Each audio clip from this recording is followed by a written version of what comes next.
Are you still judging a man by his broom while the flag rope clicks in the wind? They mocked the janitor at the memorial, pressed him behind the rope, yet he only nodded. Broom, steady eyes, brighter than brass. Then the light shifted. A coin glimmered in his hand, heartbeat against silence as if memory itself had found sound. Still, he didn't answer. Quiet men leave echoes too, in the sweep, in the shine, in the way the morning forgives. The morning air carried a soft, salt breeze from the bay. Rows of small flags trembled along the marble walkway, each one whispering a name.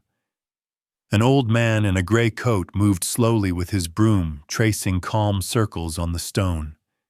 His back was straight, his pace steady, practiced like someone still keeping formation. Narrator voice low. At the memorial, one man served quietly so others could remember. A young tourist lifted a phone, framed the scene, and frowned. Tourist, guess they'll let anyone near the memorial now. The broom paused, then resumed. The man Frank Dalton answered only with a half smile, the kind that forgives without granting permission. A boy's sneakers squeaked over the stone path. Eli, maybe 12, lingered beside him, curiosity outweighing caution. Eli, mister, you clean this place every day, Frank, every day. Someone should remember, son. Eli nodded as if he'd been given a secret. He looked at the old navy patch fading on Frank's shoulder, its blue almost the color of morning fog. The patch caught a slant of sun, a brief shimmer, then dull again. Proof teased, not declared. Cultural anchor number 1. Distant church bell. Flag line. Soft choral music from a radio booth nearby. Footsteps, behind them, Mr. Parker, the memorial grounds manager, clipboard in hand, tie too tight for kindness. Parker Frank, less talking, more sweeping. Visitors first remember Frank, always do, sir.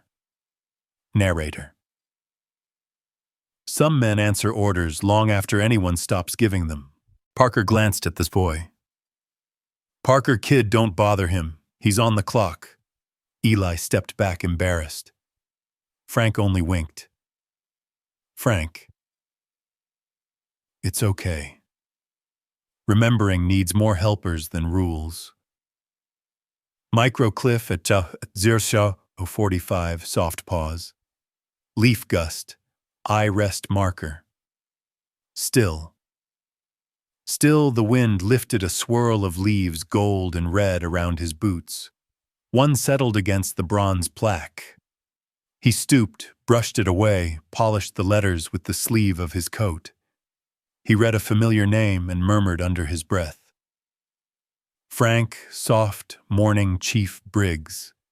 Looks like rain later, silent beat. The plaza fell to quiet, except for flags tapping their masts. A ray of light slid across the engraved bronze, catching his reflection, tired eyes, patient hands. The image wavered as if the monument itself were remembering him. A mother passed, leading her little girl. Mother whisper, say thank you, honey. Girl, thank you for cleaning. Frank smiling. You're welcome. Keep those flags standing, okay? The child nodded solemnly. A salute disguised as a wave. Parker watched from a distance, expression unreadable, then turned away. Cultural anchor number 2, coffee stand opens across street. Sound of cup set down. Americana mood. Narrator. Most people see a janitor sweeping after heroes.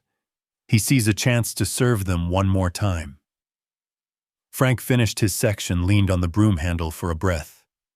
A pigeon settled on the railing. He scattered a few crumbs from his pocket, an old ritual. In his wallet, a folded photo waited, its edges worn. He didn't open it yet. Not today. A gust blew the broom from his grasp. He steadied it before it clattered, eyes closing for an instant. Then the bells struck the hour 8 a.m. The start of the ceremony he'd never attend, only prepare. He straightened, looked toward the distant flag where volunteers were gathering. "Frank, quiet, all set for another day, Chief." The boy's voice echoed faintly from behind. "Eli. See you tomorrow, Mr. Frank." Frank tomorrow and the next. Closing relief. Beat. Hook complete. Aux 30 assos. Conflict clock running. Narrator soft fade.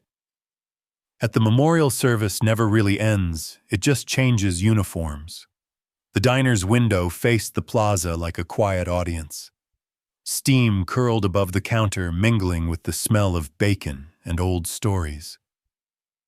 Frank sat near the end booth, his coat folded neatly beside him, broom propped against the wall, the only soldier still on duty. The door jingled, and Eli trotted in, clutching a takeout cup with both hands. "Eli, Mom said this one's on the house." "Frank. That's kind of her. Tell her I'll leave a good tip someday." Eli grinned. "Eli. She says you already did. Said you fixed the flagpole last winter." Frank. "Only straightened it a little. Flags like to stand proud."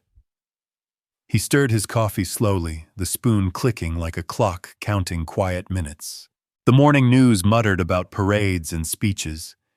No one mentioned the man who swept the steps. Cultural anchor number 1. Waitress refilling mugs. Jukebox hum. Faint choir rehearsal outside. Frank glanced through the window. The memorial glimmered in weak sunlight, names carved into metal like disciplined rows on parade. Eli followed his gaze. "Eli, you were in the Navy, right?" Frank, long time ago.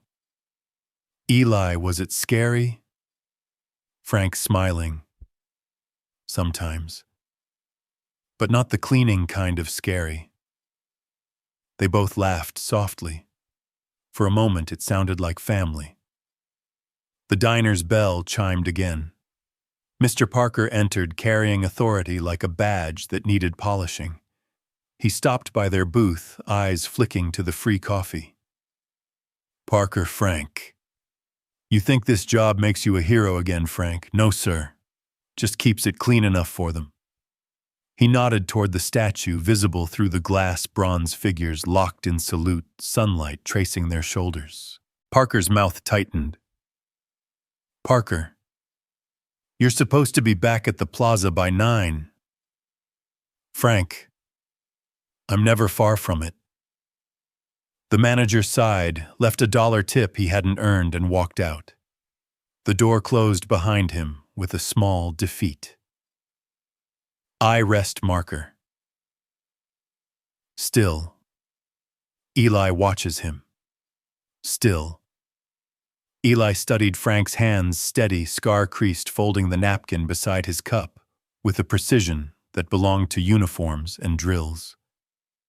Eli quietly. "You didn't even get mad." Frank. "Getting mad makes a mess. Someone has to clean it." Outside, a gust pressed a fallen flag against the window pane. Frank rose, stepped out to catch it before it touched the ground. He folded it crisp, edge to edge, like muscle memory returning home. Each motion was deliberate, reverent, the way some people pray. Prop, partial the folded flag tucked beneath his arm. Eli followed him out the bell, tinkling behind. Eli. "Why fold it like that, Frank? That's how you tell it you remember." Silent beat 8 as the town's church bell carried across the square. The sound drifted between the diner and the memorial, finding the rhythm of his movements. Frank looked up. The wind caught the smaller flags along the path, lifting them like tiny salutes. He smiled not at anyone in particular, but at the air itself, as if someone unseen had just been acknowledged. Narrator soft fade. In a world that forgets too quickly, he kept remembering neat. The hum of fluorescent lights filled the small post office. Frank stood at the counter pen, poised above a neatly folded letter. His handwriting, careful, engineer steady, pressed through the paper as if carving his thought into metal. Narrator. Some men write petitions, others write promises. He was writing both. The clerk looked up. Clerk return address, Frank Memorial Plaza. Care of maintenance staff. Clerk. That's unusual. Frank smiling. So's the reason. He sealed the envelope, the stamp slightly crooked. Inside were 4 sentences addressed to Veterans Affairs. Please correct the record. Add the name Chief Petty Officer Samuel Briggs. He gave everything. His family still comes to see where he isn't listed. He dropped it into the slot. The metal flap shut with a weight heavier than its sound. Cultural anchor, flag bunting across post office wall. Small town bulletin board with parade schedule. He adjusted his cap and stepped outside. Across the street, the plaza shimmered in the late morning sun. Volunteers were hanging banners. The air smelled of polish and pine cleaner. Drums thudded from the parade route, distant but closing in. Eli ran up the steps waving a tiny flag. Eli. They're starting soon. You gonna watch from here, Frank? I'll watch from where it's quieter. They walked together toward the memorial's rope line. Frank paused, looking at the crowd filling the plaza, families, cameras, uniforms. The bronze statues gleamed. The folded letter now lay behind him, but its echo marched beside him. Janitor.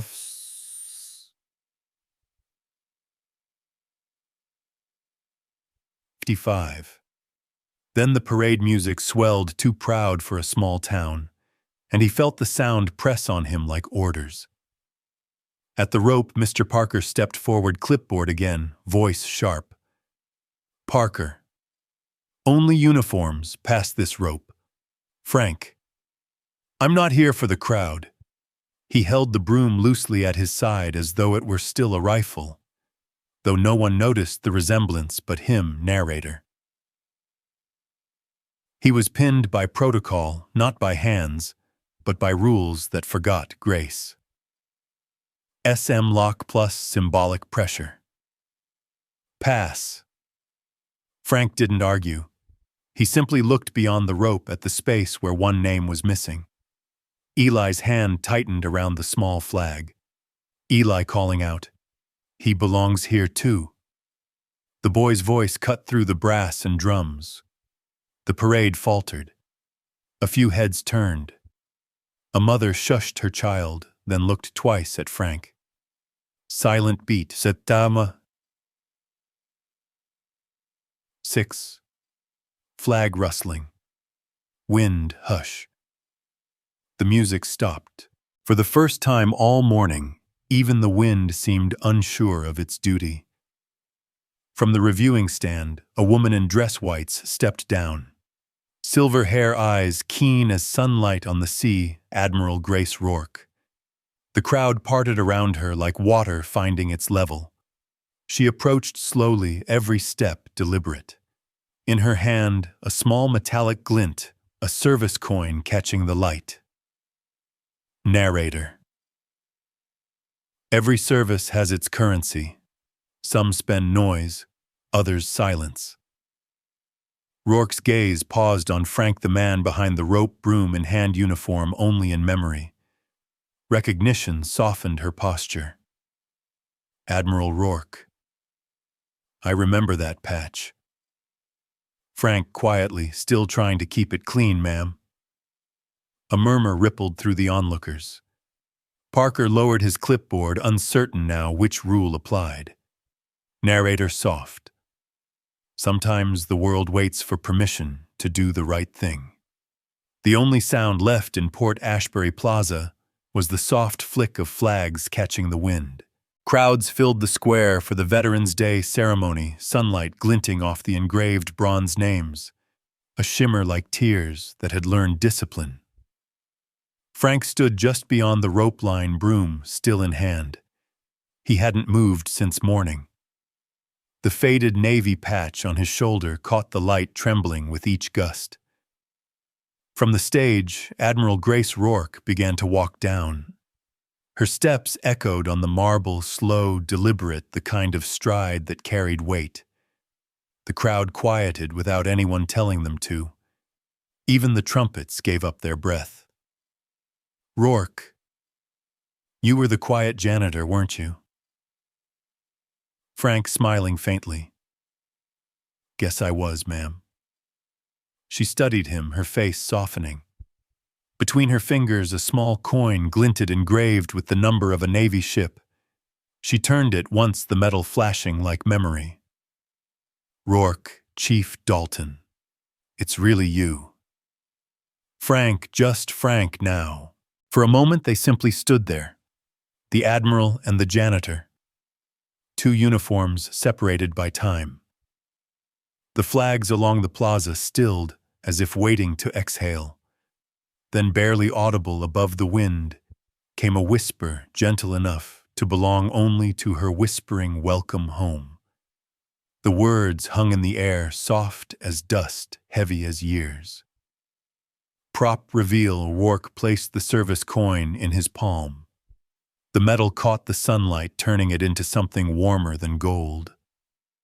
Narrator Radio Low Justice doesn't always arrive with fanfare. Sometimes it walks quietly, holding out a coin. Frank's hand closed around it. He bowed his head slightly, the gesture half salute, half relief. For a breath, no one moved. Then a single clap cracked the silence.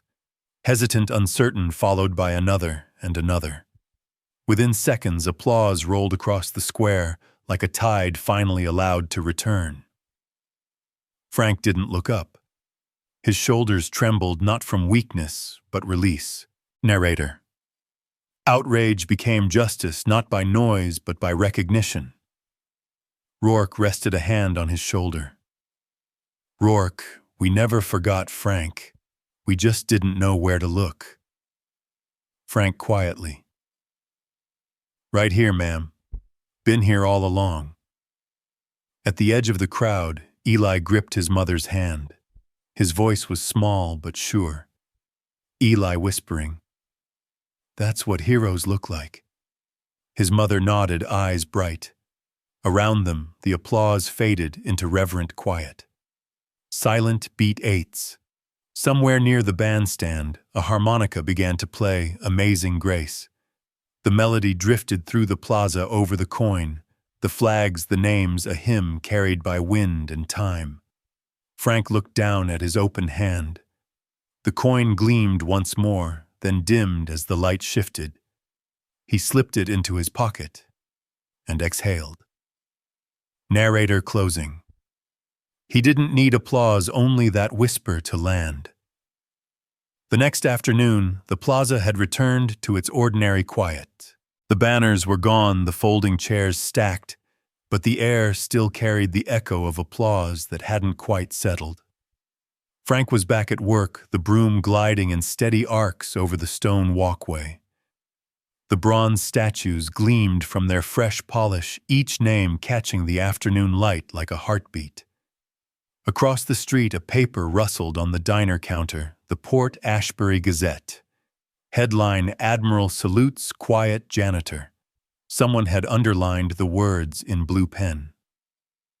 Narrator, yesterday's noise had turned into today's silence, the good kind. Footsteps approached behind him. Frank didn't turn. He knew the rhythm. Mr. Parker stopped a few feet away, his tie-loosened clipboard nowhere in sight. For a moment, neither man spoke. Then Parker placed a hand on Frank's shoulder. "Parker, I was wrong about you." Frank, gentle, most folks are wrong before they learn. Parker nodded a little awkwardly.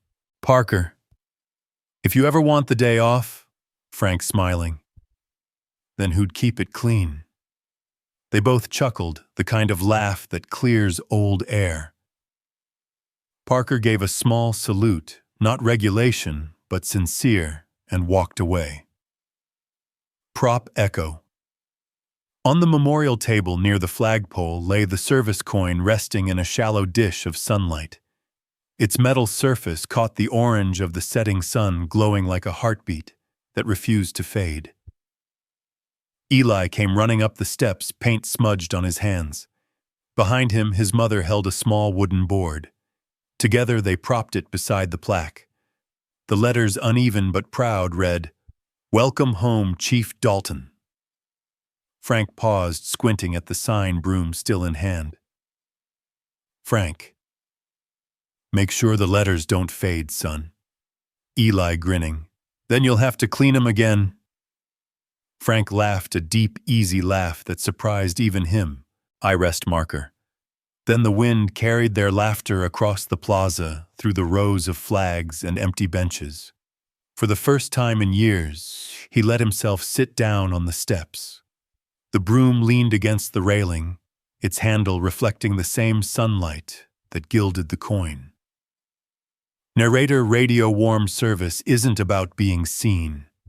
It's about what you leave shining when you go. He took the coin from the table and turned it over once in his palm. The engraved number still caught the light, though his name never would. He set it back gently next to the sign the boy had made. The church bells rang 6 times. The sound rolled over the plaza, soft and familiar. Eli's mother waved goodbye. The boy lingered still, watching the man who never hurried. Frank gave a small wave back. "Frank, see you tomorrow, Eli. Eli tomorrow and the next." Silent beat. Seconds. The last bell faded. The flags fluttered once as if answering. Narrator closing. After the parade, some heroes stay behind to keep the place ready for the next salute. A month later, the town library smelled faintly of new paint and old paper. Outside, the morning light rolled across Port Ashbury Plaza, settling on the new bronze plaque beside the memorial wall. A small crowd had gathered, townsfolk, veterans, families holding flags no bigger than their hands. In front stood Admiral Grace Rourke, Mr. Parker, and little Eli, his hair combed too neatly for comfort. The air felt like a held breath finally let go. The tarp was lifted.